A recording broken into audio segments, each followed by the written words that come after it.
라이선스 마스터 컴퓨터 그래픽스 운영기입니다. 10강을 진행하도록 하겠습니다. 자, 여러분들이 열심히 따라오셔가지고 드디어 이제 우리의 이제 마지막 강의 컴퓨터 그래픽스의 후반부로 지금 이제 진입을 하고 있어요.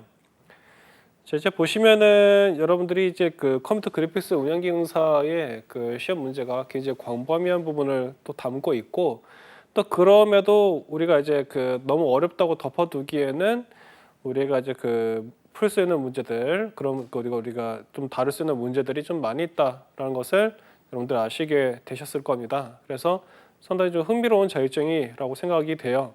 그리고 이런 부분들은 사실은 제가 처음에 컴퓨터 그래픽스 운영 기능사를 만났었을 때 이후로 지금까지 뭐 변화 없이 꾸준히 왔던 걸로 보고 있고, 그리고 앞으로도 많이 갈 거라고 보고 있어요. 그래서 실무 프로그램 같은 경우는 이제 인디자인 같은 걸 이제 페이지 메이커를 쓰다가 인디자인으로 이제 바뀐다라든지 이제 그런 이제 내용적인 이제 부분들도 바뀌게 됐고, 그래서 했는데, 자, 이제 지금 이제 우리가 지난 강의에서 이어가지고 채빈도 기출 문제 같이 풀어가면서 더 방향을 한번 단단하게 잡아보도록 할게요. 자, 집합연산 방법으로 모델링 시에 두 물체가 겹쳐지는 부분만 남기고 나머지 부분을 지우게 하는 방식은 무엇인가 그랬습니다. 중요 키워드는 그거죠. 겹쳐진 데서 겹쳐지는 거, 그죠? 자, 이렇게 겹쳐지고 나머지를 지우는 것 그랬어요. 이런 경우는 인터섹션이라고 불러서 이제 교집합이라고 불러요. 그래서 합집합은 연산에 참여한 부분을 모두 포함하는 형태, 그렇죠? 유니언이라고 부르고, 그 다음에 서브트랙션이라는 차집합은 한쪽을 제외시키는 거죠. 그리고 컴프레스는 이제 압박이라고 불러가지고 이제 압력을 가해서 하나의 형태를 취하게 만드는 형태인데, 모델링이나 집합 연산 방식하고 좀 다른 내용들을 얘기하는 거다 이렇게 보시면 되겠어요. 그래서 이 문제는 교집합이 답이 되겠죠. 자, 그래서 이제 디자인 전개 과정에 이번 내용을 보면은 분석 내용 중에 디자인 문제의 범위 내에서 제품을 이루는 부품을 하나하나 분류하여 각각에 대해 평가, 분석하여 과도한 부분이 있으면 줄이거나 제거하는 분석은 그랬어요. 그래서 보면은 요거 같은 경우 이제 가치 분석이 이제 해당이 된다는 거죠. 디자인을 구성하거나 기획을 하려고 할 때 과한 부분이 있으면 줄이거나 제거하는 거는 해당 디자인에 관련하여 가치 있게 하는 거하고 관련해서 이것을 이제 분량에 대해서 우리가 변경을 하는 거죠. 그래서 이 같은 경우에는 웹 디자인이라든지 IT 뭐 개발이나 그다음에 제품을 디자인할 때도 이제 흔히 이제 금도금이라고 불러요. 이 금도금이라는 것을 이제 피하려고 하는 것이죠. 그래서 이제 보면은 우리가 이제 디자인을 하는 거는 보통 이제 뭐 제품이든 어떤 목표가 있겠죠, 그죠? 그걸 했었을 때 그에 관련된 이제 시장이, 우리 보통 제품 얘기 많이 하니까 제품을 디자인, 그다음에 사실은 디자인은 공공 영역이 있긴 하죠. 그랬을 때 요거에 대한 이제 가치 부분을 이제 분석을 하기 위해서 이제 요걸 하는 것이고, 그리고 좀 얘기 나오는 금도금은 그거 이제 이제 오버 테크닉이라고 불러가지고 오버 엔지니어링이라고 불러가지고 너무 과하게 얘한테 주려고 하는 이제 가치에 비해서 너무 이제 오버해가지고 작업하는 거를 이제 피하려고 하는 거라 얘기를 하고 있죠. 그래서 여기서는 이제 가치에 대한 얘기를 하고 있다 이렇게 보시면 되겠습니다. 자, 그리고 이제 일반적으로 유연성과 우아함, 부드러움과 운동감이 있으며 사람의 내면을 나타내는 선은 그랬어요. 사람의 내면이라. 이게 어떻게 보면은 형이상학적인 얘기인 거죠. 그래서 근데 이제 여기 사람의 내면 부분이라는 키워드가 있고, 그 다음에 유연성과 우아함과 부드러움과 운동감 그랬어요. 단어에서부터 느껴지시겠죠. 뭔가 꼬불탕 부드러운 느낌, 그죠? 이런 약간 그런 느낌을 주는데, 지금 설명에서도 나오는 얘기지만은 자유로운 선이 나올 경우에 유연성과 우아함 그리고 부드러운 느낌을 주는데, 여기에 추가적으로 곡선의 형태를 만들어 주어가지고 운동감까지 줄 수 있다는 거죠. 그게 바로 뭐다? 1번에는 자유 곡선형인 거죠. 그래서 그러나 기하의 형태나 힘이나 방향성이 있다 그러면은 자유선에서 느껴지는 것과는 다른 느낌을 줄 수 있다 그랬어요. 그래서 3번하고 4번 기하 부분과 2번의 자유이긴 하지만 직선이 들어간 경우는 해당이 되지 않는다는 거죠. 그래서 사람의 내면이라고 했었는데 그 사람이 아무리 그 강한 어떤 그런 내면의 어떤 이미지를 주는 사람이라 하더라도 이제 그 보면은 감성적인 부분에서는 계속 그 변화가 있죠. 그래서 언제나 그 정신과에 관련된 어떤 아는 그 의사 선생님이 있었는데 강하다 가서 계속 뭔가 흥분돼 있는 상태 있죠, 그죠? 그래가지고 그런 상태로 계속 끝까지 가는 경우는 또 없다 얘기를 해요. 실제로도 그런 상황들을 한번 생각해 보면 그게 그 이제 약물을 이제 하고 있는 상황이 아니라 그런다면은 어떤 그 강한 상태를 계속 유지하는 건 아니겠죠, 그죠? 그래서 일반적으로 동물도 그렇고 사람도 그렇고 보면은 평온한 상태가 정상이라는 거죠. 네, 그렇게 보시면 되겠고요.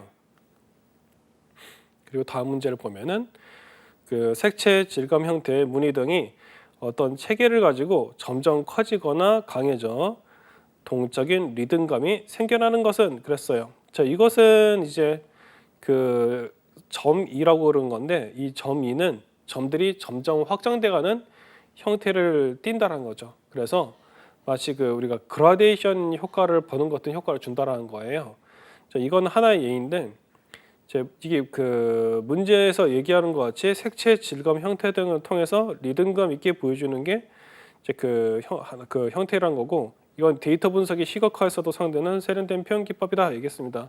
자, 그 점이에 대한 하나의 예를 한번 말씀드려 볼게요. 여러분들이 그 보면은 그라데이션 같은 경우는 너무나도 섬세한 그 파워포인트나 이런 데 봤을 때 나오는 그라데이션은 너무 그 세밀하다 할까요? 이제 너무나 이제 그 세밀한 형태로 표현된 거고 여러분들이 그 보면은 만화나 사파나 이런 데 보면은 점을 가지고 쫙 찍어가면서 이제 그게 이제 그 점이 무수하게 찍힌 경우는 그 이제 그런 느낌을 주죠. 얕게 됐다가 그 아주 촘촘하게 될 정도로 점이 찍혀 있는 경우는 이제 그 어떤 이제 그 생각해야 될 일이나 문제가 이제 있었을 때 그리고 그것을 어느 정도 이제 그 결정을 했다거나 아니면은 그런 위기가 다가온다거나 그런 분위기를 낼 때 그런 식의 이제 표현을 하죠. 점이의 효과를 냈는데 근데 사실은 이런 거 같은 경우 사람이 찍어가지고 표현하기는 힘들고 우리가 이전에 있었던 수업에서 얘기했던 그 스크린 톤이라는 거 있었죠, 그죠? 그라데이션 효과 내주는 그 스티커 같은 거 그런 걸 가지고 표기할 때 이 점이 효과를 가지고 있는 스크린 톤이 있어요. 그래서 그걸 가지고 이렇게 표현해주고 이제 그러죠. 그래서 이런 것들이 또 이제 그 요 용어에 대한 것들이 문제로 나올 수 있고요. 그 다음에 수직 수평의 화면 분할, 삼원색과 그 무채색의 그 구성 그 특성을 보이는 근데 이제 그 디자인 운동은 그랬어요. 이거 같은 경우 이제 드 스틸이 이제 해당이 된다는 거죠.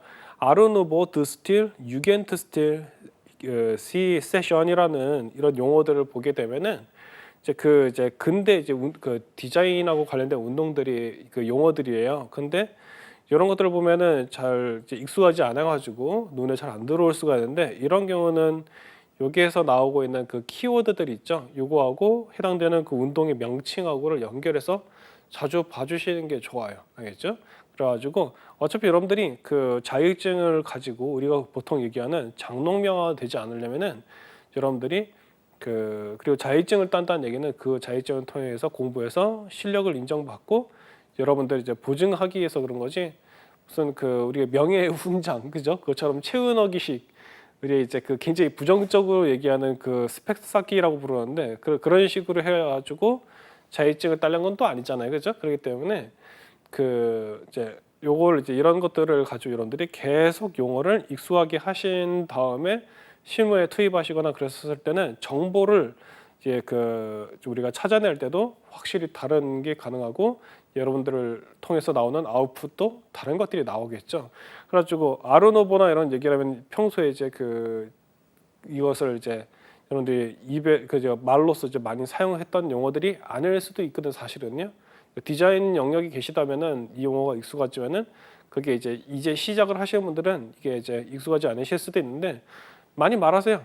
그래가지고 많이 말하시고 이걸 가지고 그 뭐 보고서든 혹은 컨텐츠를 만들어서 요즘에 보면은 그 재능 사이트 같은 거 있잖아요. 재능 유통해 주는데 그 보면은 되게 많죠. 뭐 지금 뭐 크몽이든 뭐 클래스 101이든 뭐 클라스든 그 혹은 네이버 뭐 그 엑스퍼트든 되게 많은데 근데 여러분들이 콘텐츠를 만들어서 업로드 하시고 그러면서 이제 또 그것도 또 판매도 되거든요. 수익도 올리시고 그러시면서 뭔 얘기를 하려면은 여러분들이 여기 그 컴퓨터 그래픽스를 공부하시면서 나오는 용어들을 활용을 하셔서 그걸 가지고 뭐예요?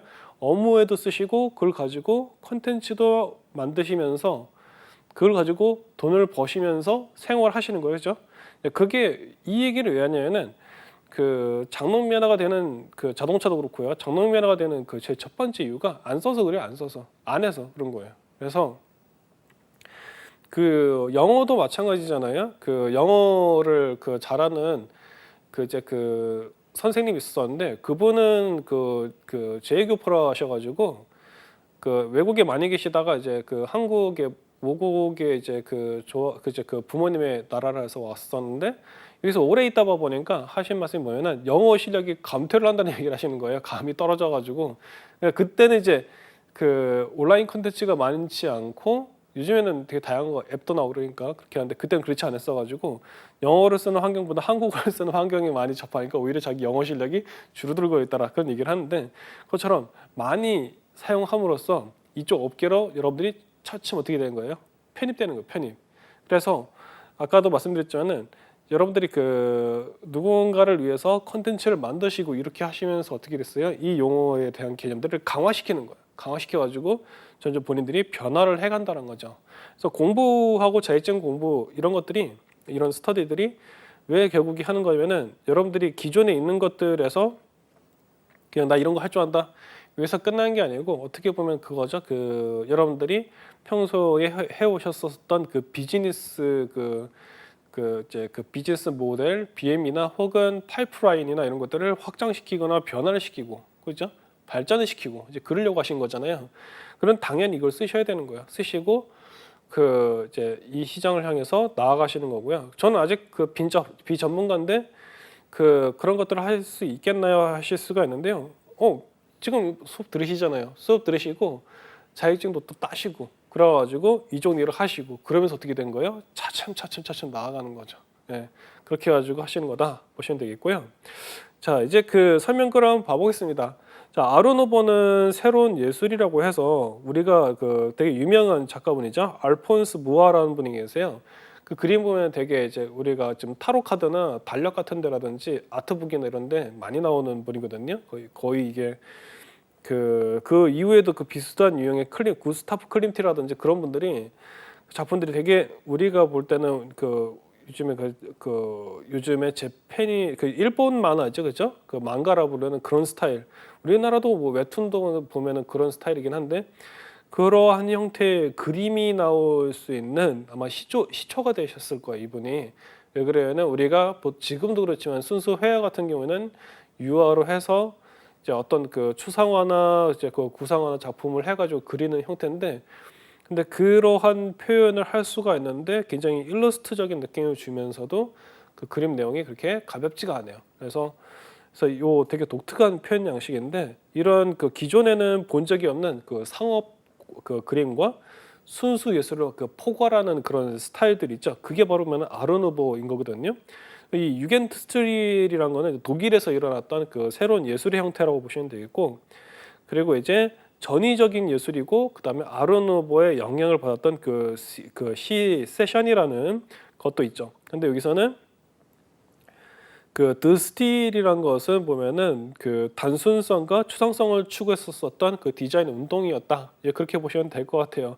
근데 되게 흥미로운 건 뭐가 있냐면은 그 제가 이제 저도 이제 그 계속 논문 쓰고 연구를 하는데 그 이제 우리가 그 르네상스라고 해서 이제 그 남부 유럽이라거든요. 그 르네상스에서 우리가 메디치 가문 얘기 나오고 그 레오나르도 다빈치 얘기 나온 건 이제 그 이태리를 중심으로 한 그 남부 이제 그 르네상스인데 우리가 보통 르네상스 하면 남부 르네상스를 많이 떠올려요. 근데 그래서 좀 더 공부를 해보면은 이제 그 북유럽으로 해서 그 이제 그 북쪽에 있는 그 이제 르네상스가 또 이어지거든요. 그래서 이제 독일에서는 이제 그 보면은 듀러라든지 이제 그 디로라는 거는 당시에 사용하지 않았던 기법들 많이 써요. 지금 마치 보면은 NFT처럼 그 당시에 그림하면은 한정된 수량만 나왔었는데 그때 그 판화를 가지고 전 유럽에다가 자신의 작품을 알리는 그런 그 과감한 방식을 썼던 것이 디로라고 하는 분이거든요. 그런데 그런 분들이 나왔던 이제 그 독일, 프랑스, 영국 거기에서도 이제 르네상스가 북유럽에 있는 르네상스가 이루어지죠. 그래서 이후에 미국에서 이제 뭐 팝아트에 보면은 그 앤디 워홀이 그런 이제 그 실크 스크린을 가지고 자기 작품들을 대량으로 만들어낸 게 있는데 그게 최초가 아니라는 거예요. 그래서 그런 얘기하죠. 창조라는 것은 뭐 완전 어디선가 새로 나온 것이 아니고 기존에 있던 방식에서 만약 그런 전략이나 방법을 활용을 해서 새롭게 재해석한 것이다라는 얘기를 하는데 그 북유럽에 있는 그 디로 그 작가가 그 다빈치하고 거의 북쪽의 그 다빈치라 부를 정도로 강력한 이제 영향력을 일으켰는데 그분이 이제 그 보면 썼던 것이 보면은 지금에 있는 그 얼마 전에 썼던 그 앤디 워홀의 그 전략과 다르지 않았다는 거죠. 오히려 그분은 그 금속공예나 이런 것도 잘 하셔가지고 그 조형 작품이라든지 이제 그다음에 이제 그 이제 쇠로 하는 그 이제 그 판화도 보면은 우리가 이제 목판화 있고 그 이제 그 보면은 동판화가 이게 있는데 그런 거에 그런 그 판화를 작업할 때도 그 공예에 있던 그 실력을 거기다가 이제 접목을 했다라는 거죠. 이제 그런 것처럼 이제 이제 보면은 르네상스도 그렇고 산업혁명도 그렇고 보면은 그 어떤 특정 국가에서 일어나면은 유럽 같은 경우에는 북쪽에서 일어났으면 남쪽으로 영향을 주고 뭐 남쪽에서 르네상스 일어났으면 북쪽으로 가고 그런 식이죠. 이제 그것처럼 이런 디자인 운동 같은 경우에도 유럽 안에서 계속 이제 그 형태를 좀 다르게 하거나 그런 형태를 가지고 이제 퍼져 나간 걸 볼 수가 있어요. 자, 그다음에 이제 마케팅 시스템의 목표와 거리가 먼 것은 그랬어요. 자, 마케팅 시스템의 목표와 거리가 먼 거. 자, 소비자 만족 증진, 소비의 확대, 생활의 질의 증진을 시킨다. 이렇게 했습니다. 이게 마케팅의 목표죠. 마케팅의 목표인데, 자, 마케팅은 기본적으로 소비자를 만족시키는 거예요. 그래서 보면은 이제 그리고 소비를 확대를 시키는 거죠. 그 다음에 이제 이런 그 건전한 마케팅을 통해서 어떻게 되면은 사람들은 그 혜택을 얻는 거죠. 그렇게 되는데 이게 어떻게 보면 자본주의 사회의 마케팅이 필수적일 수밖에 없다라는 거예요. 근데 그게 어떻게 보면 자본주의의 원죄라 할 수 있는데 요 마케팅의 목표를 이렇게 잡혔던 이유는 그리고 이 문항은 이렇게 나왔던 게 근데 이제 그 생산의 극대화는 고객을 중심으로 한 시대에서 사용되는 단어가 아니다라고 얘기를 했죠. 자, 제가 이제 그 아까 그 방금 전에 이제 자본주의 사회에서 어떻게 원죄를 할 수 있다라고 얘기를 하는 게 과거에는 그랬어요. 그 자본을 통해서 대량 생산을 해가지고 소비자에게 전달하면은 그것이 그대로 다 판매가 되고 그 수익을 다시 기업에다 넣고 그 기업은 다시 세금을 내서 국가를 통해서 복지 정책을 이제 실행할 수 있도록 하는 형태로 가지고 회전이 됐는데, 근데 그때가 언제냐면은 이제 그 우리가 그 이제 산업화 시대, 그죠? 그리고 이제 자본주의하고 이제 그 민주주의 그다음에 이제 산업혁명이 전부 다 연결이 돼가지고 시너지를 일으킬 땐 그랬었는데. 그때 이제는 생산자들이 경쟁이 별로 없었죠. 만들면 팔리고 그랬던 시대라는 얘기를 하잖아요. 그런데 나중에는 그런 그 회사들이 점점점 넓어져서 왜 그러냐? 기업을 운영하는 노후화나 이런 것들이 점차적으로 이제 번져 나가면서 다양한 기업체들이 생기면서 경쟁 환경이 됐겠죠. 그래서 많이 생산을 했는데 근데 문제는 그 생산된 그 재화를 사용해주는 그 고객들이 그 구입을 안 하거나 경제적인 어떤 그 위축이 벌어지게 되면은 그 이제 재고가 쌓이게 되겠죠. 이제 그러면서 우리는 뭐 대공황을 겪든 경제 위기를 겪든 이제 그런 식의 이제 문제가 터지게 되는데, 그래서 이제 보면은 이 마케팅 시스템에서의 거리가 먼다라는 거는 이제 생산의 극대화라는 것이 여기에 해당이 되겠죠. 그래서 이제 과거에 우리가 이제 그 생산을 하면은 무조건 판매됐던 그 시절의 마인드로 나와 있는 문항이 이것이라고 보시면 되겠어요. 요즘에는 마케팅도 굉장히 그 보면은 그 기법들이 되게 다양해지고, 그리고 마케팅 시스템에 보면은 이게 그 단순히 많이 팔리게만 하는 것이 아니고 디마케팅이라고 불러서 적게 팔리게 하는 것도 연구가 돼 있어요. 그래서 그런 것들을 잘하게 되면은 이제 그 우리가 이제 그 시장을 이제 관리를 할 수 있게 되죠. 그래서 그 가까운 예로 마이크로소프트 MS 오피스 같은 제품들을 봐보면은 새로운 버전이 나오면 새로운 버전이 나오고 사람들이 살 수밖에 없는 환경이 되잖아요. 어떻게 보면은 뭐 메뉴가 바뀌든 기능이 바뀌든 뭐 그런 식으로 해서 그런데 그게 굉장히 고급 기술이라더라고요. 디마케팅이. 그래서 보면 지금 MS 오피스 365로 해가지고 웹에서 이제 작업을 하는 오피스도 좀 나오고 하면서 계속 바뀌어가고 있는데요. 그런 것들이 그냥 나온 것이 아니더라라는 거. 자, 다음 문제 또 보겠습니다. 자, 실내 디자인의 목적과 거리가 먼 것은 그랬어요. 보시면은 그 실내 디자인 1번 문화적 경제적 측면을 고려한 합리적인 실내 공간을 계획한다 그랬습니다. 문화적 경제적 측면을 고려해서 합리적으로 한다 그랬어요. 이게 실내 디자인 인테리어에 대한 얘기인 거죠. 그리고 2번에 기능적이고 쾌적한 환경을 창조하기 위한 그 실내 공간 계획 그랬어요. 기능적이고 쾌적하다. 자, 그래서 이제 우리는 이제 그래서 그 실내 공간을 이제 만들 때 아파트든 어디든 만들 때 그런 거 있죠. 뭐 붙박이장이라든지 그래서 그리고 이제 그 방이 여러 개 때는 화장실이 한 곳만 있는 게 아니고 뭐 안방에 하나 더 붙어 있다라든지 그런 식의 이제 그 공간들도 있죠, 그죠? 네, 그런 것들이 그 결국에 어떻게 보면은 그 기능적이고 그다음에 쾌적한 환경을 만들어준다라고 볼 수 있겠어요. 그다음에 그 발코니라죠, 뭐 베란다나 발코니 그리고 공간들도 만들고 어떻게 만들 것인지 그리고 이제 그 또 보면은 이제 그 내부에 우리가 부엌이 이렇게 있지만은 아파트 같은 경우 보면 부엌이 있는데 그 부엌이 또 그 건너편에 그 부엌 찬장이라는 것은 그 건너편 그 살짝 떨어져 가지고 무슨 테이블 같이 있는데 그 테이블에서 이제 우리가 그 식재료를 올려놓거나 아니면 거기서 이제 그 싱크대처럼 사용하거나 독특한 구조의 어떤 그 가구들이 이제 배치가 되거든요. 그런 것들도 다 전부 다 보면 실내 디자인이라고 볼 수 있겠죠. 그다음에 이제 세 번째 보시면은 독창적이고 합리적인 공간으로 창조하기 위한 실내 공간 계획을 했습니다. 독창적이고 합리적이다 그랬어요. 이건 이제 그 가구 디자인이나 이제 실내 디자인에서 가구 디자인이 거의 실내 디자인 안으로 포함이 돼가지고 제가 말씀드렸었는데 여기 보면은 이제 그 독창적이다 했던 게 결국에 그렇습니다. 이게 제가 부엌 얘기만 했었는데요. 방에 우리가 보통 그 아파트나 이제 주택 같은 경우에 보면은 그 방도 방인데 이제 보면은 그 이제 유리창이라든지 문이라든지 이거에 배치를 하는 것이 결국에는 이제 보면은 사람들이 그 창의력이나 이런 부분하고 관련이 있게 되겠죠. 문을 봐도 나무로 되어 있는 이 실내 디자인이라는 게 결국 보면은 집도 있지만은 사무실도 있겠죠, 그죠? 그래서 이런 디자인 부분이 그 디테일한 게 하나 차이가 있는 것만으로도 우리가 이제 그 회사에서 일을 할 때 생산성이 달라진다든지 그런다고 볼 수 있겠죠. 그래서 문을 할 때도 그냥 나무 목재 문을 할 때하고요. 그다음에 유리문으로 해서 썼을 때고 상황이 다르고요. 그 유리문에다가 그 시트지를 하죠. 시트지를 발랐을 때 느낌은 또 다르고요.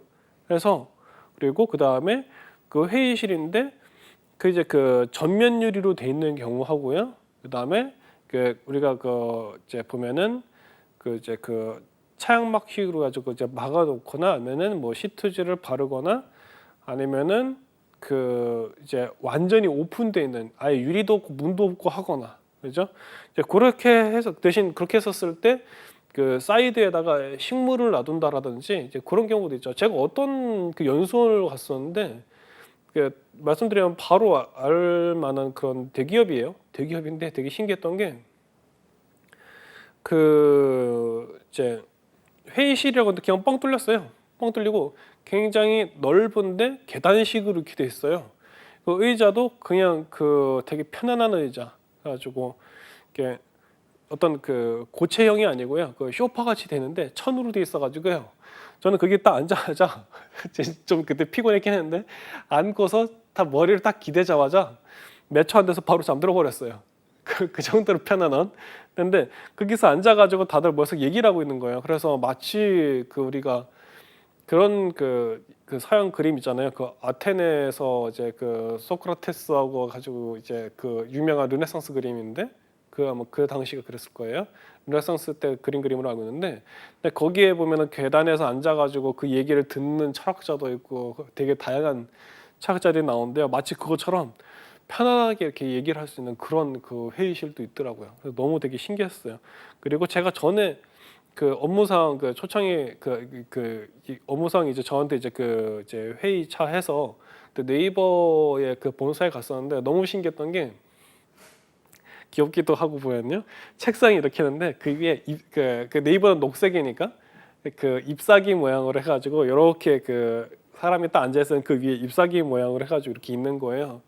근데 그게 조명인지 아니면은 공기청정기인지 모르겠는데, 근데 그 직원들의 그 책상 사이로 지나가는데요. 와, 그게 느낌이 다른 게 그 산소를 생성을 한다더라고요. 활성산소인가 아니면은 그 건강에 좋은 그 이온인지 어떤 그 산소를 계속 공급을 한대요. 근데 지나가는데 머리가 확 깨더라고요. 가지고 되게 그때 피곤했었는데 정신이 바짝 들면서 아마 일을 되게 많이 시키는 곳인가 생각했었는데, 그만큼 보면은 이제 그 기능적인 부분들도 있고 미학적인 부분들도 있고 되게 멋졌다고 해야 될까요? 그리고 그런 것들도 있고, 그래서 이제 그런 이제 어쩌면 그것들도 하나의 회사의 복지라고 봐요. 이제 그런 디자인에 대해서 신경 쓰는 것들도. 그래서 그렇게 있고, 예전에 지금은 얘기가 이제 좀 덜 하겠는데 티켓몬스터라는 회사도 보면은 제가 예전에 갔었을 때 보면은 그렇게 좀 넓게 있는 그런 이제 우리가 요즘에는 더 세련됐긴 했는데 그런 스타트업의 문화를 볼 수 있는 그런 형태였죠. 그 당시에 처음 나온 지 얼마 안 됐었을 때 그 쿠팡도 그 사무실을 굉장히 좀 넓게 썼었던 걸로 기억을 해요. 그래서 보면은 이제 이런 그 실내 디자인들은 여기 1번부터 3번 문항에 있는 내용들을 그대로 담고 있다는 걸 볼 수 있죠. 4번 보면은 기능적 설계 요소보다 미적인 요소를 중시하는 실내 공간 계획. 기능적인 요소가 빠져버리면 디자인이 아니죠. 그건 아트죠. 그렇죠? 실제 여기서도 뭐 미적인 요소를 중시한다 그러는데 그 예술 공간을 좀 이제 얘기를 하자면은 그렇게 되겠죠. 그 갤러리나 미술관 혹은 특히 갤러리 보면은 어떻게 되죠? 벽이 흰색, 그죠? 우리나라 갤러리는 특히 흰색 벽면 딱 그걸 큐브라고 하는데 그 화이트 큐브라고 부르거든요, 진짜. 그래서 그 큐브 같이 생겼는데 진짜 그 명칭이 갤러리 공간을 화이트 큐브라고도 부르는데 실제 갤러리 이름 되게 유명한 글로벌한 갤러리 이름이 보면 화이트 큐브예요. 근데 진짜 거기 가면 그림이 더 눈에 보이도록 하기 위해서 거기를 전부 다 흰색으로 칠해버려요. 그래서 이제 뭐 그림이나 뭐 조각을 하고 나면 그 작품들만 보이도록 해주고, 화이트 큐브의 무시무시한 점은 뭐예요? 시간이 가는 게 안 느껴져요. 그러니까 과거인지 현재인지 이런 것들도 뛰어넘어서 그 작품만 오롯이 존재하는 이런 게 이제 보면 미적 요소를 중시하는 그런 실내 공간 계획이 되겠죠. 근데 실내 디자인은 그렇게 가지 않고 어쩌면 그것도 디자인이라 할 수 있긴 하겠는데, 왜냐면은 그 공간이 예술은 아니잖아요, 그죠? 그 공간이 예술이 아니잖아요. 예술 작품 예술인 거지. 그래서 이제 밑에 설명 좀 같이 보도록 하겠습니다. 자, 실내 디자인은 문화적 경제적인 측면을 고려해서 진행하는 공간 계획이다라는 거죠. 그리고 공간이 갖는 특성에 맞춰서 기능적이며 쾌적한 환경을 만들어준다는 거예요. 그리고 디자인이 갖는 특성에 의해서 독창적이고 합리성을 갖고, 하지만은 미적인 요소를 중요시하지만은 기능성을 무시하지 않는다는 거죠. 이렇게 가지고 하되면은 예술 작품이 예술 작품으로 나가게 되기 때문에 그렇게 되면 안 된다는 거죠. 그리고 실제 아까 제가 말씀드린 트레이스 에민이나 요즘에 한국 작가들도 전문 작가들은 그런 경우가 있는데, 자기의 생활이나 머릿속에 있는 것을 상상해 있는 공간을 이렇게 공간 배치를 해요. 침대도 놓고 그다음에 옷장도 놓고 그렇게 해서 공간을 만들어 놓은 다음에 작품이라고 얘기해요. 이런 걸 이제 우리는 요즘에 이제 컨템퍼러리 아트 혹은 이제 동시대 미술을 가지고 그 안에서도 이제 개념 미술이라고 부르는데, 자신이 생각하고 있는 세계를 그냥 그대로 보여주는 거죠. 눈으로 볼 수 있도록 시각적으로. 그래가지고 이걸 개념 미술이라고 부르는 건데, 개념 미술을 할 거 아니고 우리는 실내 디자인하는 거니까 그런 식으로 하지 않는다는 거죠. 자, 그다음에 이제 마케팅에 대한 설명 좀 틀린 것은 그랬어요. 자, 이게 1번 마케팅, 고객의 필요에 초점을 두어야 된다. 그리고 2번에 고객의 필요 충족을 통해서 이익을 획득한다. 그랬습니다. 고객이 필요한 걸 주고 나는 이득을 얻고 이제 그런 거죠. 3번에 기업의 제품 개발, 광고 전개, 유통 설계를 중심으로 한 활동이다. 그랬어요. 그래서 기업의 제품을 만들고 광고를 실행하고 그다음에 유통을 설계, 그죠? 로지스틱스죠, 그죠? 그래서 설계를 하고 하는 것이 마케팅이라는 거죠. 자, 다음에 이제 그 보면은 그 4번에 소비자 중심에서 기업 중심으로 가야 된다는데 이건 거꾸로 됐죠. 그 1번에서도 얘기했지만은 기업에서 소비자로 가는 거예요. 마케팅은. 그래서 이렇게 그 우리가 이제 보통 창업을 해서 컨설팅을 만약에 진행을 하게 된다 그러면은 저 같은 경우에도 이제 그 이제 여성인력 센터라든지 그 혹은 이제 그 스타트업이나 그 중소기업청이나 이런 데서 이제 의뢰가 이제 들어오면은 이제 그 대표님들이나 그 사장님들한테 이제 그 컨설팅 같은 거 이제 진행을 하는데 조언을 해드릴 때 어떻게 얘기하면은 본인이 하고 싶은 거를 하는 게 아니고 고객이 원하는 걸 해야 된다고 얘기를 드려요. 그래서 그 원데이 가지고 그게 명칭이 있는데 하루에 그 내가 만든 제품을 고객이 몇 번 쓰게 되는지 대표적으로 하루에 3번 쓰는 거 있죠. 칫솔 같은 거 그렇죠? 이제 그것처럼 내가 그 고객이 혹은 그 본인이 하루에 몇 번 그 제품을 썼는지를 한번 생각을 해보고 하면은 그 제품에서 그 책정될 수 있는 그 단가나 가격이 나온다는 거죠. 얼마 정도 해야 되는지 그런 것들. 이제 그래서 이제 보면은 모든 판단은 고객이 제일 중요해요.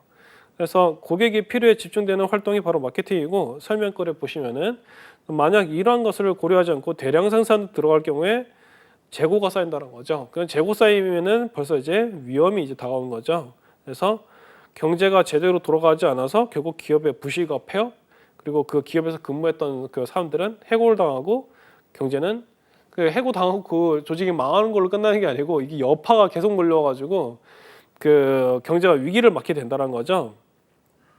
대표적으로 지금 얘기 나오는 게 그 대학 같은 경우에도 이제 위기다 해서 지역에 있는 대학교가 그 만약에 이제 문을 닫거나 그렇게 될 경우에 그 지역 상권들이 한꺼번에 다 그러면은 바닥을 완전히 가버리죠, 그죠? 그게 그래서 이제 어떻게든 그 지역에 있는 그 이제 대학을 살리고 경기를 살리려고 이제 하는 게 이제 서로 다들 연계가 됐기 때문에 그래요. 기업체가 그 이제 뭐 사라지게 되면은 그 옛날에 이제 우리가 이론적인 경제를 얘기할 때 막 얘기하는 그 이런 거 있죠. 악덕지주, 악덕자본가 가지고 그 되게 잘 됐네. 이게 아니고 어떻게 보면은 그분들이 그렇죠. 관리하고 전략을 짜가지고 그 일자리를 만들기 때문에 그 일자리를 통해서 개인들이 돈을 벌게 되고 그걸 통해서 경제가 돌아가고 이게 하나의 흐름이잖아요, 그죠? 지금 되게 재미있는 상황이라는 게 그 스타트업들이 보이는 이제 그 플랫폼이나 혹은 이제 그 공유 경제를 많이 또 이제 얘기를 하잖아요, 그죠? 그래서 그걸 통해서 보면은 이제 그 프리랜서들도 많이 만들어지고 해서 기업체들이 그런 프리랜서들을 활용을 해서 그 저렴한 금액을 해가지고 그 이제 컨텐츠든 뭐 프로덕트들을 만들어가지고 사회에다가 이제 또 다시 이제 회전을 시키고 그런 형태로 해서 지금 보면은 그 어떤 그 비즈니스 형태들이 많이 다양화되고 있는데 이제 이런 것들이 이제 결국에는 이제 그 보면은 마케팅에서부터 이제 그 파생돼서 우리가 이제 살펴볼 수 있는 것들이죠. 자, 이제 아르누보에 대한 얘기가 나왔습니다. 아르누보 앞에서도 우리가 이제 그 예술 사조에 대해서 같이 봤었는데 여기서 이제 이 얘기가 나왔죠. 자, 이제 그 보시면은 1번에 회화, 건축, 공예, 인테리어, 그래픽 등의 분야에 영향을 주었다 그랬습니다. 아르누보가. 그래서 그 밑에 이제 설명을 같이 한번 봐볼게요. 아르누보는 새로운 미술로서 중세 시대를 지나오면서 변해오던 미술들이 기능적이면서도 어떻게 지금으로 보면은 일러스트적인 아름다운 그림들이 상품과 예술을 연결하면서도 지금의 앤디 워홀이나 그 카우스와 같은 작가들이 보여주는 형태의 예술을 보여줬다라는 거예요. 그것이 회화, 건축, 공예, 인테리어, 그래픽에 큰 변화를 줬다라는 거죠. 그래서 이제 보면 이런 작가들은 앞에서도 언급했던 알폰스 무아나 구스타프 클림트 같은 그런 작가분들이 이 당시의 작가라는 얘기인 거예요. 자, 이게 그 보면은 상품하고 예술을 어떻게 연결했다는 거지? 그냥 예술 그림이 약간 좀 일러스트적으로 예쁘게 나온 건가? 이렇게 생각하실 수가 있는데 알폰스 무아 같은 경우에는 하나의 예가 될 수 있는데 그 시대 작가들이 어떻게 했는지 그 순수한 그림을 그 이제 순수 회화나 이런 걸 다 아카데미에서 공부를 하셨던 분이에요. 귀족이 이제 알폰소 무아 같은 경우에는 뭐 등록금이나 생활비 같은 걸 지원을 좀 해준 걸로 알고 있거든요. 그래서 그렇게 해서 프랑스나 이게 뭐 미술 좀 선진국에서 유학을 하고 하면서 그림을 그리는데 그 그림들이 이제 굉장히 기능적이라는 이유가 있어요. 왜냐면은 그 알폰소 무아의 그 작품의 스타일이 계속 이제 보면은 계속 공부를 하다가 작품을 이제 선보이게 되는데 굉장히 유명한 그 당시에 이제 성악하고 오페라를 하는 이제 여자분의 포스터를 그리게 된 기회가 있었어요. 근데 그거를 알폰소 무아가 작업을 하게 됐던 거죠. 우연히 기회를 얻었는데 그래서 그때 이제 원래 일러스트 포스터를 하는 분이 계시는데 그분이 일을 잠깐 못하게 됐던 거 해가지고 휴일이었나? 그래서 못하게 됐던 거야. 근데 그때 우연히 알폰소 무아가 기회가 왔던 거죠. 그래서 그걸 잡아가지고 그 기회를 잡아서 자기만의 스타일로 해가지고 포스터를 그렸는데 당시에는 전무후무라는 단어가 있긴 한데 그 이후로는 알폰소 무아의 그 스타일로 나왔던 작가들도 있으니까 전무후무급은 아닌데 최소한 뭐냐면 그 이전에는 본 적이 없는 스타일의 그림을 그려놓았던 거예요. 그래서 그것 때문에 이름이 엄청나게 유명해지고 그래서 지금 오페라를 이제 진행했던 여배우 같은 경우는 이제 알폰소 무아한테 일을 완전히 맡기게 되는 거죠. 그 이후로 포스터를 만들 때도. 그리고 소문이 나면서 많은 분들이 당연히 일을 몰아서 줬겠죠, 그렇죠? 그러면서 어떻게 됐냐? 알폰소 무아 스타일의 그림을 이래서 과자 케이스라든지 아니면은 이제 다른 포스터는 기본이고요. 그리고 이제 어떤 커피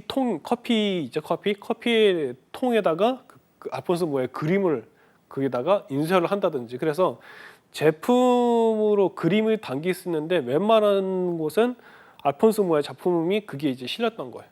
그래서 지금으로 치면은 그거죠. 예로 들자면은 얼마 전에도 그거 하고 있더라고요.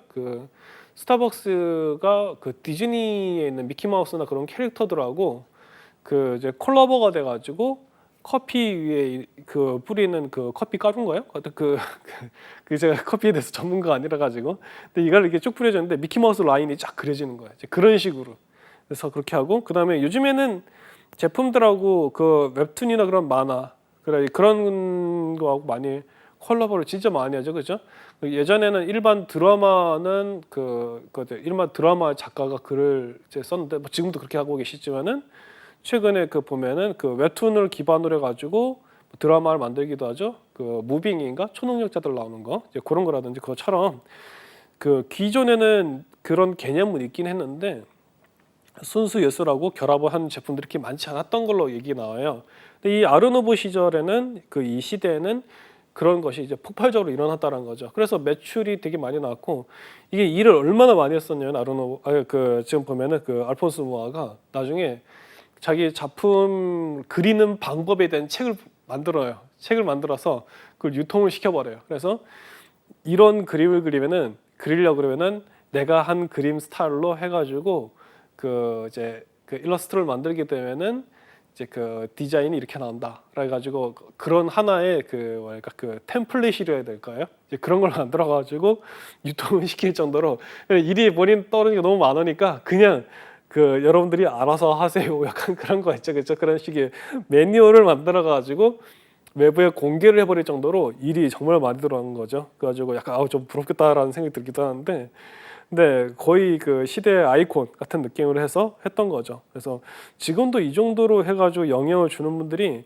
있기는 있죠. 그래서 근데 이제 지금 이 시대하고 달리 지금은 아예 그냥 글로벌로 나가버리니까 그래서 지금은 보는 캐릭터라든지 그런 것들이 다양하게 나오고 있는 상황이죠. 그래서 그렇게 돼 있고, 자 이제 다음 문제 한번 보겠습니다. 자 다음 중 디자인의 의미와 거리가 가장 먼 것은 그랬어요. 자 1번에 뭐냐, 심적 계획으로 정신 속에서 싹이 터서 실현으로 이끄는 것, 사용하기 쉽고 안전하며 아름답고 쾌적한 생활 환경을 창조하는 조형 행위, 그리고 디자인의 기본적 의미를 계획 혹은 설계라고 할 수 있음 그랬어요. 그래서 이 디자인이란 거는 여기서 얘기 나온 것처럼 심적 계획이란 건 그 기획의 의미죠. 기획, 그죠? 예, 그리고 그랬고 이 기획을 통해서 이게 이제 물리적인 세계, 리얼 월드에서 현실에서 모습을 보여주도록 하는 것이고, 그래서 그 다음에 이제 쾌적하고 아름다운 환경을 만들어주는 작업인 거죠, 그죠? 그래서 그렇게 돼 있고, 그 다음에 디자인의 기본적 의미를 계획 혹은 설계하는 거라 할 수 있다 알겠습니다. 근데 이게 다 이제 디자인에 대한 의미들에 대한 얘기인 거죠. 근데 4번에 보면은 기존 사물에 대해서 행해지는 단순 미화 또는 장식 그랬어요. 기존 사물에 대해서 그 단순히 미화하거나 장식한다 해가지고 딱 단어를 보면은 4번 문항을 보면은 굉장히 올드하면서 슬쩍슬쩍 약간 좀 부정적인 느낌을 좀 주게 하는, 그죠? 그런 게 이제 나오는데, 이제 이렇습니다. 한번 설명 한번 보도록 할게요. 뛰어난 디자이너 기획자들은 마음속의 계획을 외부로 드러나게 해준 것이 디자인이라고 하기도 했다라는 거죠.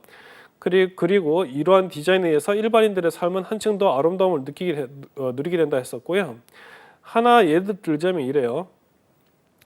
예전 시절에 그 폴더폰, 지금도 폴더 나왔죠. 약간 좀 다른 의미인데, 그 과거에 이제 우리가 보통 보면은 뭐 스마트폰 나오기 전에 있던 폴더폰들 아마 아실 거예요.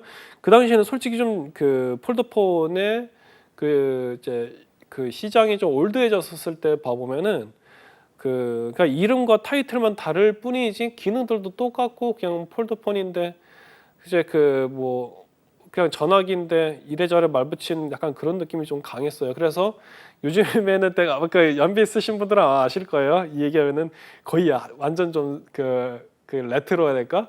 그 싸이월드 감성 같은 느낌인데, 그러니까 2010년도 이전이니까요. 그러는데 그 시간이 벌써 이렇게 됐나라는 느낌이 드실 정도인 게 어떤 거냐, 그건 거죠. 나중에 폰이 나오다 뭐도 나오냐면 뭐 가로 본능 뭐 이런 것도 나오고, 그다음에 전화를 받는 이 부분이 막 회전도 하고 막 그런 거, 예전에 아마 그 가수 보아가 홍보에서 그 광고했었을 거예요. 그런 거라든지 되게 특이한 폰들이 막 나오기 시작했거든요. 그러다가 나중에 어떻게 됐다? 그 끝물에 그 배터리도 금방 닳고, 그다음에 뭐랄까 그 보면은 단점들이 좀 많이, 인터넷도 가끔씩 끊기기도 했던 단점들이 좀 많이 있었었는데, 그게 어떤 거냐면 바로 그 아이폰 그 버전 1, 1이죠, 그죠? 버전 1하고 2, 2로 나왔는데, 이 스마트폰이 처음 나왔을 때는 좀 문제점이 많았었죠. 그래서 이게 과연 폰이라 할 수 있을까라고 할 수 있긴 한데, 그 당시에 그 아이폰은 개념을 이제 구현한 정도에서도 얼마 안 됐다라는 느낌이 들 정도였는데, 그 인터넷이 되고 앱도 컴퓨터처럼 앱도 설치할 수 있고 국제 전화도 되고 약간 그런 느낌이 가지고 갑자기 혁신이 벌어져 버렸죠. 그래서 이렇게 나왔었을 때 이 아이폰의 모양은 그냥 막대기지, 막대기 진짜. 그 약간 이렇게 편편한 약간 그런 느낌이었는데 폴더가 아니에요, 기본적으로. 그죠?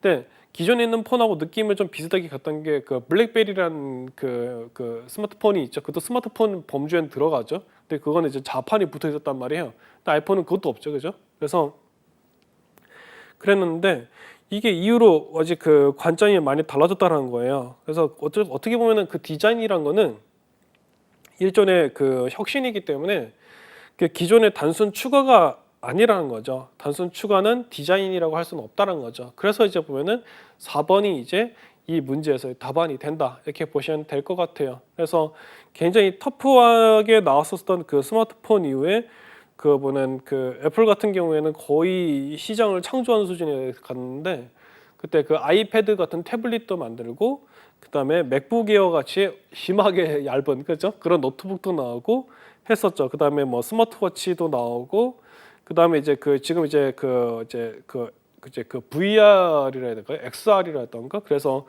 그 이제 그 증강현실 형태로 해가지고 지금 또 이제 그 새로운 그 스마트 디바이스를 또 만들려고 그러는데, 근데 이런 것들이 결국에 어떻게 보면 그 디자인에 대한 어떤 그 기본 개념을 그대로 이제 그 실행을 했다라는 생각이 들어요. 그래서 이제 그 보면은 이제 그 애플에 대한 얘기들을 많이 하고 그러는데, 갤럭시 같은 경우도 굉장히 도전적이었죠. 보면은 그 이제 그 스마트폰 애플 같은 경우에는 펜을 쓰진 않았었는데, 갤럭시 노트에서는 그 이제 그 펜을 쓸 수 있도록 해가지고 더 기능성을 강화시켜 버렸죠. 그래서 갤럭시 때는 그렇게 시장에서 반응이 좀 그랬었는데, 그렇게 좋다고 할 수는 없었었는데, 그 갤럭시 노트에서 크게 성공을 해가지고 갤럭시에서도 이제 그런 반응, 그 어떤 이제 리액션 받았던 것들을, 그 피드백 받았던 데이터들을 적용을 해서 지금의 이제 그 시장을 만들어내게 됐었던 거죠. 그래서 결국에는 그런 것 같아요. 고객과 그 시장이 모든 답안을 갖고 있는 게 아닌가 그 생각이 듭니다. 자, 그래서 이제 다음 문제 한번 봐볼게요. 능률화, 쾌적성, 신뢰감, 친근감, 통일성 등의 디자인 그 방침 중 그 신뢰와 친절을 가장 중요시해야 될 공간을 그렸어요. 자, 보시면은 그 이제 극장, 미술관, 은행, 학교. 자, 기본적으로 비즈니스를 하는 곳은요, 그 신뢰를 줘야겠죠. 친절을 해야겠고요. 근데 여기에서 이제 봐보시면 이런 게 있습니다. 그 능률화. 근데 극장의 미술관의 능률화라는 게 적용되긴 좀 그렇죠, 그렇죠. 이게는 엔터테인먼트인데 어떻게 보면은 그래서 이쪽은 좀 해당이 안 되고 학교 같은 경우에도 그 쾌적이나 신뢰나 이런 것들은 갈 수는 있는데 능률에 대해서 얘기하기는 좀 왜냐면 기업이 아니니까 학교가 그죠? 네, 요즘에 대학교는 법이나 해서 그 어떻게 보면은 그 일반 비즈니스처럼 어떤 성과를 본다라고 볼 수도 있긴 한데 그렇긴 하지만은 학생들을 능률화 시켜버리지는 않죠, 그렇죠? 그렇기 때문에 그 학생들이 교복이 고등학교처럼 교복 입고 과복이 과잠이라고 해서 이제 그 학잠이나 과잠이라 불러가지고 줄여가지고 말하는데 학교 그 이제 그 점퍼나 이런 것들 그죠? 전 학생들이 다 입지는 않잖아요, 그죠? 예, 그런 것처럼 학교는 여기 해당되지 않죠. 그래서 여기 해당되는 건 이제 은행이라고 보시면 될 것 같아요. 그래서 대부분의 서비스는 이제 신뢰감을 주는데 그 극장, 미술관은 그 학교 모두 공통적으로 갖고 있긴 하지만은 그 이제 능률화나 이제 친근감 등이 추가된 걸 봤었을 때는 은행이 맞다라는 얘기를 이제 설명하는 데서도 얘기를 하고 있어요. 자, 그다음에 이제 그 보시면은 이런 게 또 있습니다. 그 다음 문제. 실내 디자인에 있어서 벽에 대한 설명으로 가장 옳은 것은 그랬어요. 벽은 굉장히 중요해요. 그죠? 왜 그러면은 여기서도 얘기를 하고 있는데 1번에 보시면은 공간의 구분, 공기의 차단, 소리의 차단, 그리고 보온 등의 기능을 갖고 있으며 인간의 시선이 가장 많이 머무르는 공간 요소이다 그랬습니다. 맞는 얘기죠. 예, 그래서 우선 기본적으로 벽이 있으니까 뭘 한다? 공간을 구분을 한다라는 거죠. 그래서 되게 재밌는 얘기를 전 들었었던 게 어떤 게 있냐면은 그 상가가 있었는데요. 상가 건물주 분이었었는데 저는 건물주 이게 되게 사연이 있는데 건물주 분들이 되게 좋게 저를 보셔가지고 이제 우리가 이제 제가 이제 막 계약 이전에 끝나게 돼가지고 제가 만약에 상가를 나가게 되면은 그 이제 새로 이제 그 이제 소개비 그 부동산 소개비나 이런 거를 나가는 사람이 다 내고 해야 되는데 건물주분이 막 대신 내주고 했어요. 그 이유는 뭐였냐면은 그거였습니다. 그 만약에 그 이제 상가나 어떤 그 안에서 제가 쓸 때 고장 나는 부분이나 이런 거 있었으면은 잔잔하게 나가는 돈들 같은 경우는 제가 다 지불을 해버렸거든요. 그러니까 건물주분이 너무 나가지 말라고 막 그런 얘기를 하셨었는데 그러면서 제일 중요한 건 그 얘기가 아니고 그러면서 하신 말씀이 있어요. 어떤 거냐? 그 상가 그 건물이 있으면은 그 이제 건물 하나 이렇게 딱 이제 그분은 이제 경매를 그렇게 잘하셨다 하더라고요. 그래서 제가 있었던 그 상가만 해도 한 20개 정도 되게 많이 가지고 계셨는데 근데 그분이 그 수익을 올릴 때 어떻게 하셨었냐면은 노하우를 얘기하시는데 바로 뭐다? 벽이었어요. 어떤 거냐? 그 공간이 이렇게 있는데 그 공간 어떻게 했다? 그 파티션이나 벽을 이렇게 갈라가지고 뭘 했냐면은 그걸 투베이라 부르더라고요. 원베이나 투베이라 부르는데 방이 두 군데 있다라든지 그렇게 해서 그 상가를 벽을 이렇게 계획적으로 이제 딱 그 실내 디자인 이제 그 어떤 그 정리나 기법을 활용을 해서 벽을 잘라놓은 거예요. 벽을 잘라놔서 어떻게 했냐면은 그 이제 그 우리가 그 상가의 월세 있잖아요. 상가 월세를 받을 때 좀 더 높게 받을 수 있는 어떤 그런 전략을 쓰셨다 하더라고요. 근데 제가 들었을 때는 벽이 없었거든요. 그러니까 제가 앞에 쓰던 분이 벽을 이제 그 다 해체하고 나가신 걸로 알고 있는데 하여튼 그 필요하게 돼서 막 금액을 좀 올려야 되겠거나 어떤 전략을 세워야 될 때는 벽을 또 이제 활용을 하신다 하시더라고요. 그래서 그리고 그 벽이 있어서는 공기를 차단시켜 버리고 그 다음에 또 소리를 막아버릴 수 있고 그다음 이제 보온을 할 수 있다는 거죠. 그래서 보온 우리가 이제 그 보면은 집 같은 경우에도 보면은 이제 보온이 문제가 되면은 뭐 외풍이라고 했던가요? 그래가지고 겨울 되면은 바람도 안 부는데 바람 분 거 좀 차가워지는 거 있죠. 그런 것들도 결국엔 다 뭐다? 벽하고 관련이 돼 있다는 거죠. 그래서 그 되게 이제 벽에 대한 것들은 게다가 우리가 뭐 그래서 뭐 꾸미는 것들도 붙일 수 있고 이제 그렇게 되어 있긴 한데 네, 그래서 이제 보면은 건물에 보면 다양한 요소들이 실내 디자인으로 들어가긴 하는데 사실은 뭐냐면 굉장히 기본적이면서도 우리가 좀 더 신경을 많이 써야 되는 부분이 아마 벽이지 않을까 싶어요. 그래서 그렇게 돼 있고, 그래서 이제 보시면은 이 설명에서도 보면은 벽은 사람들의 시선이 잘 나타나고 있기 때문에 브로마이드나 다양한 액세서리들을 이제 붙일 수 있다라는 거죠. 자, 그래서 이제 쭉 같이 문제들을 잘 살펴보셨는데요. 어떻게 보면은 다양한 문제들을 보시면서 또 이제 신기한 것도 있을 수도 있고, 그다음 어려움도 있을 수도 있는데, 이러한 우리 같이 봐왔던 범주의 내용들을 잘 여러분들이 기억을 하시고 익숙하게 하시면은 시험 문제를 준비하시는 데는 어려움이 아마 없으실 거라 좀 보고 있습니다. 자, 그러면은 긴 수업 같이 들으신다고 수고 많으셨고요. 여러분들이 열심히 하셔가지고 자격증 합격을 꼭 하실 수 있도록 제가 또 기원을 드리도록 하겠습니다. 그리고 또 동시에 어떤 거면은 여러분들이 관심을 이제 기울이시고 그 다음에 합격을 해야겠다라고 하시고 이거를 내가 실무에 쓰겠다라고 하시고 그러면은 충분히 합격하실 수 있으시니까 열심히 지금 우리 같이 봤던 수업들 쭉 계속 반복적으로도 보시고 그러시면 될 것 같아요. 자, 그럼 여러분들이 성공하시고 그 다음에 자격증 합격을 다 하실 수 있도록 제가 응원을 하도록 하겠습니다. 언제든지요. 네, 그러면은 수고 많으셨고요. 그럼 오늘 수업 여기까지 하도록 하겠습니다. 네, 수고하셨습니다.